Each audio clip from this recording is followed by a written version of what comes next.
It all happened 59 years ago when I was a jet fighter pilot in the Fleet Air Arm of the British Royal Navy.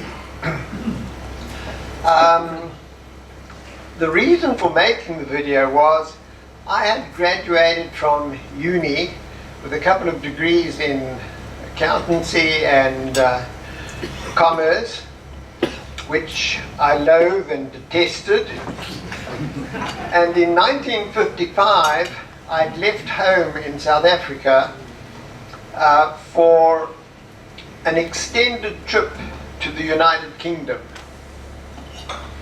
My parents had very little idea of what I was doing in England.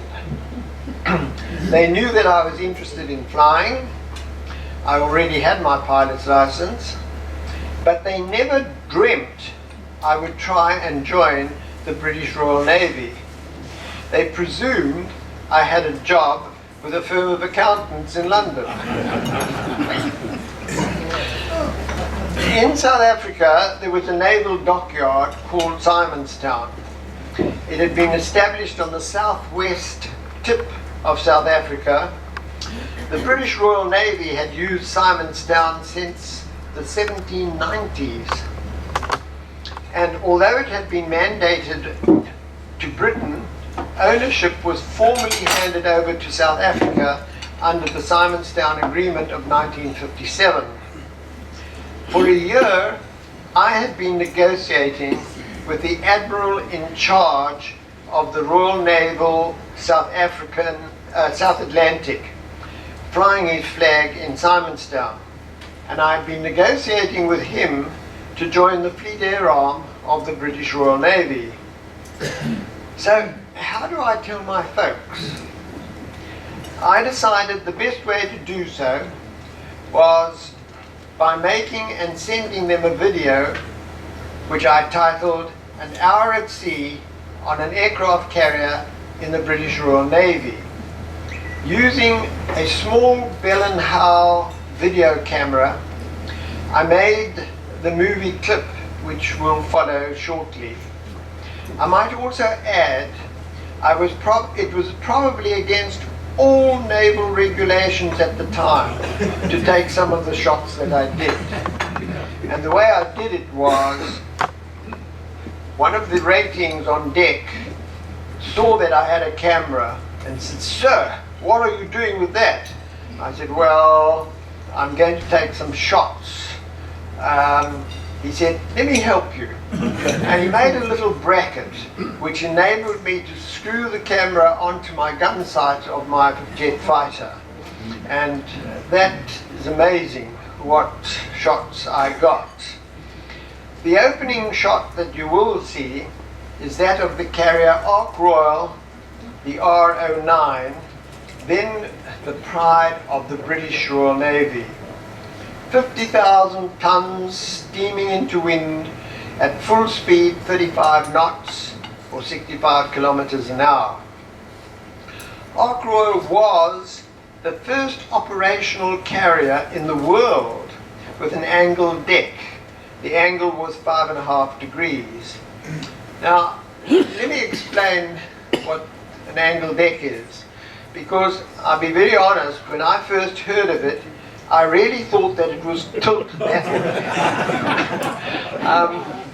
I didn't realize that it was the angle of approach and that you landed across the deck, not down the center line.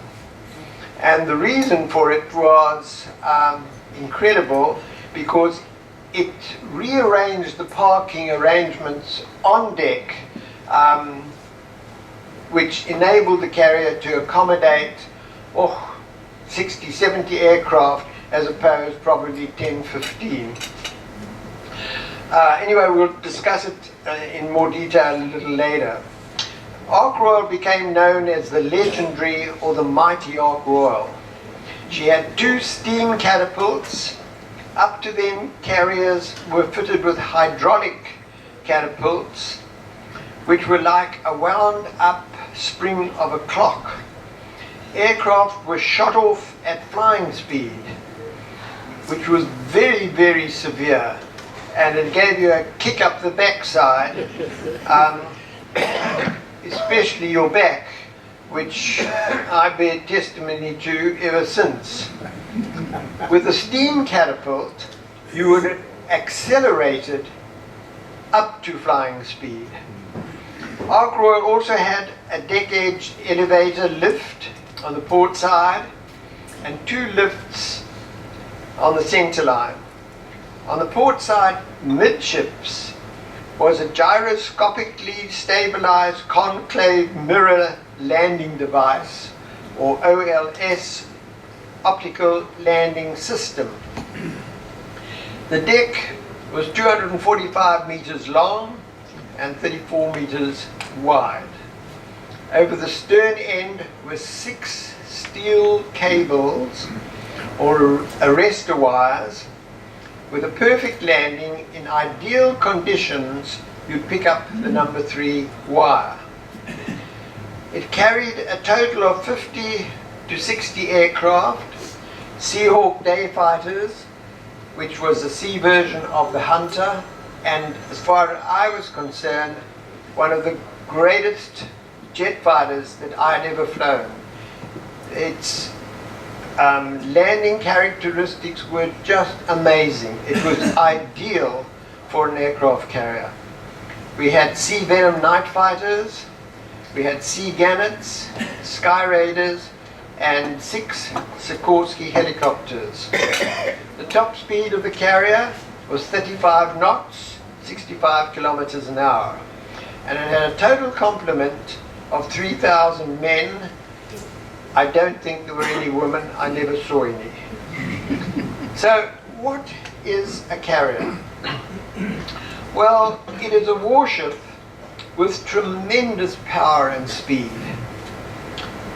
It is a floating, moving aerodrome with some 50 to 60 planes taking off or landing practically every minute of the day and night, 7 days a week. In the early days before the angled deck and the mirror landing aid, you landed down the center line of the deck. You then parked at the front end of the deck. But the problem was when the next plane came in, if he missed the wires, he would bash into the planes that were parked in front. So some bright spark decided they would erect a steel barrier midships to prevent the next plane from crashing into the aircraft parked ahead. If you missed the wires, you'd crash into the barrier, and it was at just the same height as your neck, so sometimes you'd have some rather serious results.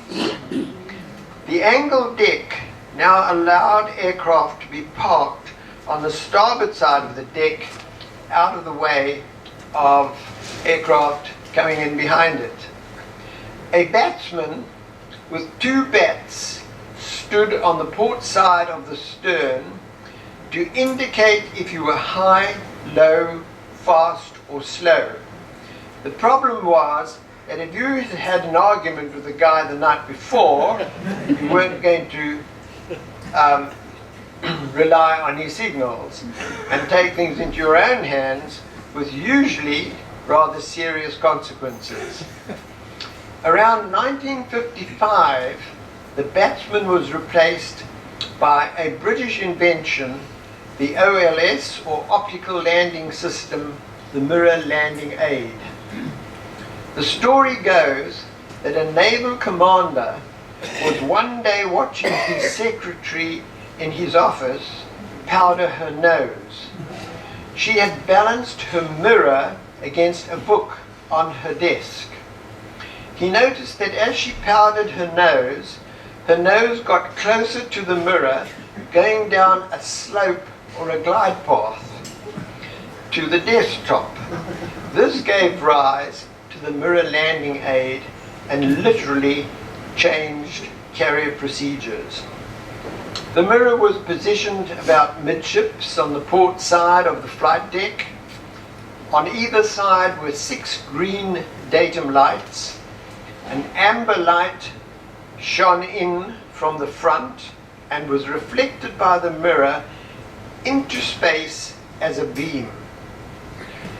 The pilot would line up the amber meatball, as it was called, and the green lights in a straight line, and would fly down the beam onto the deck at an angle of 3 degrees. Okay, that's Ark Royal, and there you can see the angle. This is on the port side. This is at the Royal Naval Air Station Ford on the south coast of England, where pilots and crews familiarize themselves with carrier procedures. That was a Sikorsky helicopter, and we're now at 30,000 feet over the south coast of England. We all wore pressure oxygen masks from the deck up. That was Ark Royal steaming flat out.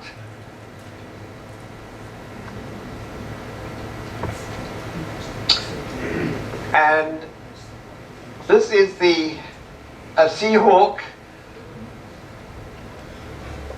Pilots and crew were briefed for 45 minutes before takeoff, and that is the hero of the film walking out to his plane.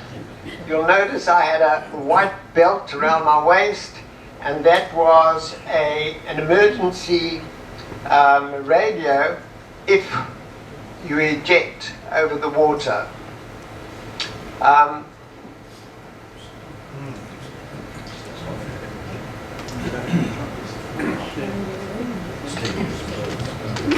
Those were the loading chocks, and the aircraft was attached to this shuttle by this wire strop, which was in turn attached to a hook under the nose of the aircraft.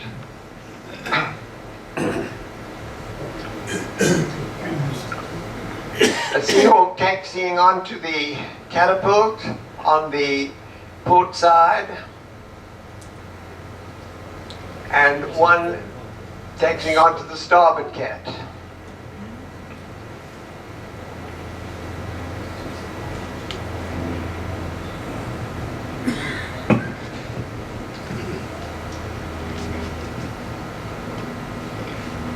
The aeroplane is tensioned between the catapult in the front and a holdback unit at the back. That's the catapult officer, and the minute he drops the flag, you're committed. You go. And you accelerate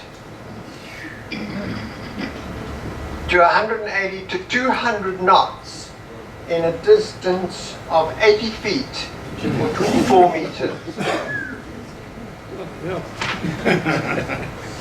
It's not a game for sissies, I promise you. Each pilot had his own aeroplane, but did not necessarily fly it at all times, and our crew would share their names on the plane. 2 years later, I realized my plane was 166, and it added up to 13.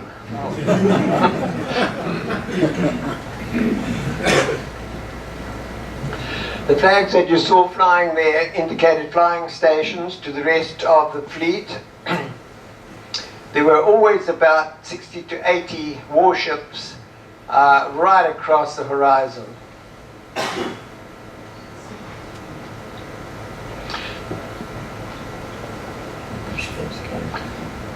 And strangely enough, this is HMS Chichester crossing the wake of the carrier to get onto the starboard side. And the carrier was at its most vulnerable at flying stations, and that's why some of the ships in company would take up station to defend the carrier.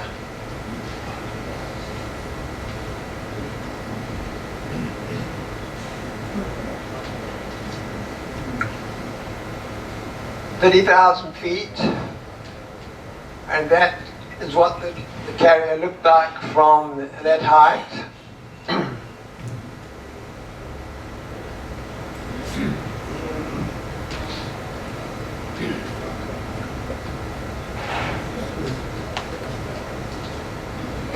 I may say that this was all highly illegal at the time. Now, as you see this aircraft turn to the right, the underside is white, and that apparently was to, in case of a nuclear explosion, to guard you against the heat and the light rays. A Sikorsky helicopter picking up a crewman from the water and a rocket attack on the starboard side.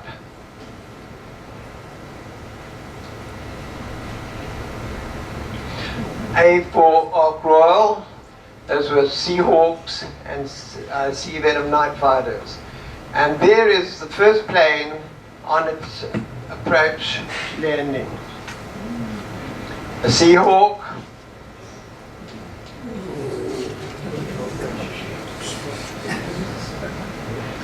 and the carrier is now into wind. That's a Sikorsky that's just landed at 80 knots. Jet aircraft would aim to land one every 25 seconds. And our squadron 804 had a record in the Fleet Air Arm, one every 22 seconds. And if you consider that the wire took 17 seconds to reset, it was quite something. This is an actual deck landing with my camera strapped to the gun sight of my in my cockpit. I'm over the stern of the ship, just caught a wire and stopped in a distance of 180 feet.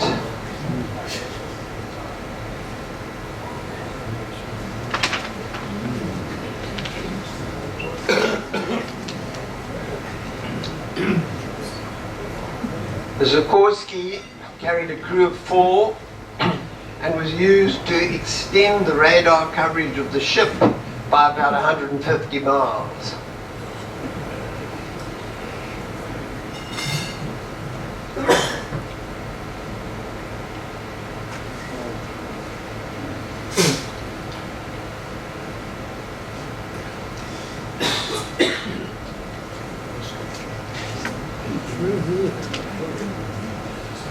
This is an emergency barrier. If you damaged your hook or your undercarriage, they'd erect the barrier in 1.5 minutes, and you would fly into this up to a speed of 250 knots, and it would just snatch you out of the sky with very little damage to the aeroplane or to the pilot.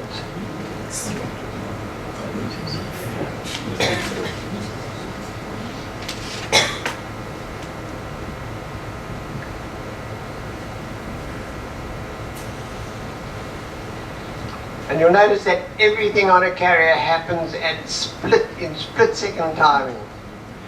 And the crews work damn hard. And it's not that it was warm, it's just that they really work flat out.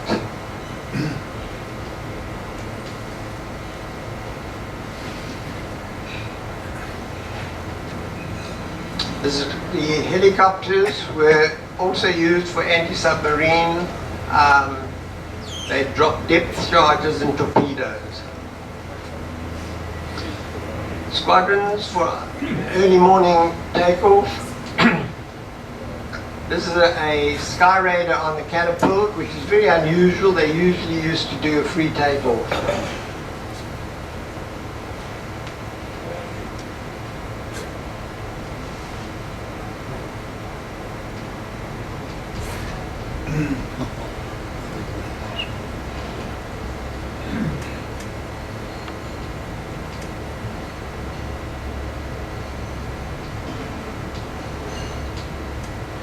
Once the green flag drops, you're committed, you're off.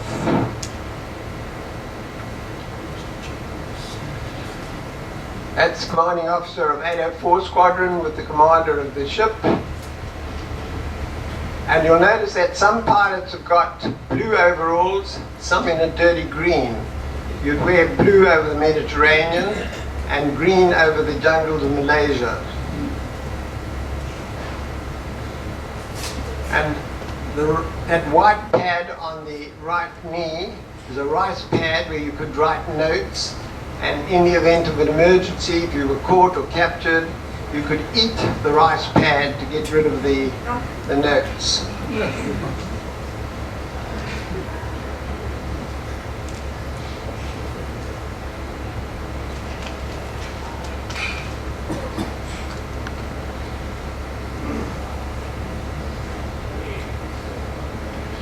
110 instruments, dials and switches to be checked before startup.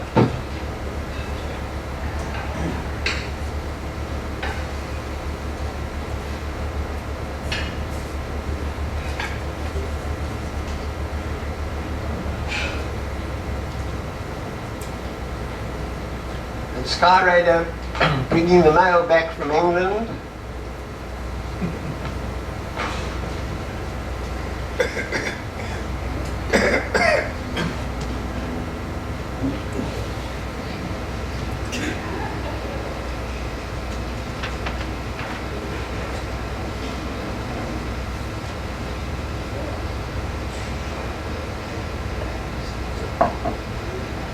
Sea Venom Night Fighter.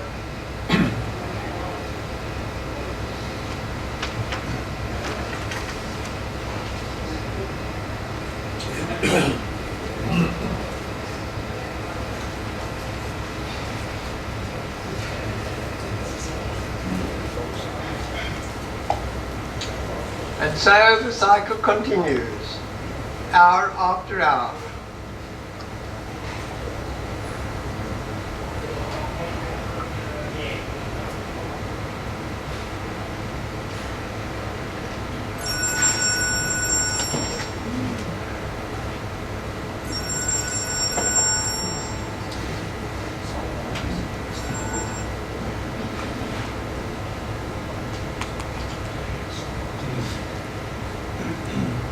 After each plane lands on, it is refueled, maintained, and prepared for the next sortie.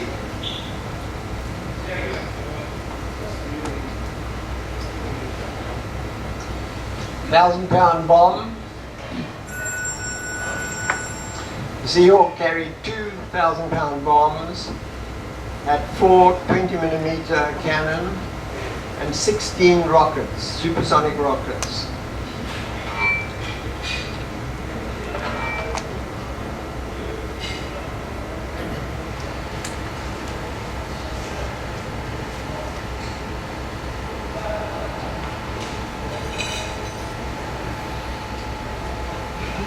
The guys in white are engineers, and they're in contact with each and every airplane in case of need.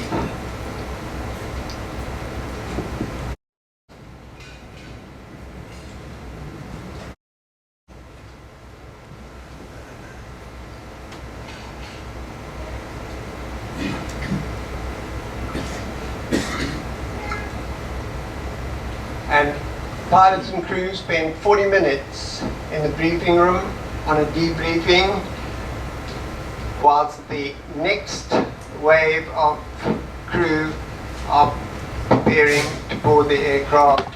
And the whole cycle goes on and on, non-stop, day and night. Question? Yes? Yeah, just curious about the go-around, the time at which the pilot has to decide, I go around, I'm going to miss the wire, do I go ahead full power and drive myself into the ocean, or when is that decision and how is it made? That's a very interesting question. There's honestly no such thing as a go-around unless you're way out. Yes, right. there were very strict rules and regulations about the landing procedure. You were supposed to have the datum lights and the amber light in one straight line in the mirror. We used to cheat like hell.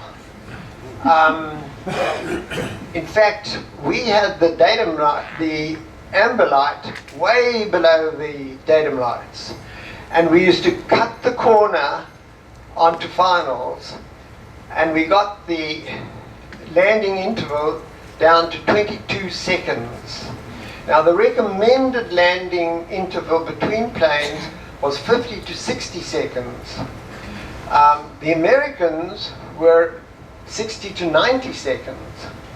But we Brits were very different, and we had, nobody ever could beat 22 seconds, because the wire itself took 17 seconds to reset. Now, if you were so low that it was considered, there was a landing officer right next to the mirror, and if he considered that you were really endangering more the ship than yourself, he'd start flashing red lights at you. It did happen that you got a bolter where the hook would hit the deck and actually bounce over the wire. The wire was about 3 inches above, on top of the deck. And that did happen, but very, very infrequently. It also happened once or twice that the hook, which was a steel hook, speared the wire. It went through the cable and actually cut the cable. And in cases like that, you didn't have enough power or speed to get off the deck, and the plane would just topple over the side of the ship. And that's where the little destroyer on one side, which was steaming close by, came in. And of course we had 6 helicopters hovering around for emergency of that nature.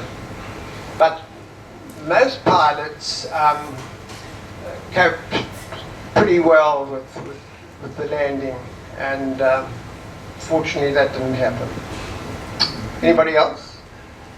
Yep. Hilly, what was the propulsion that was used to get the engine started when you saw that? We had 6 cartridges which were loaded into the engine, and the pilot would fire the cartridges from the cockpit. You fired 2 at a time, and that shot a plume of gas into the engine, which turned the turbine and got it up to 1800 RPM.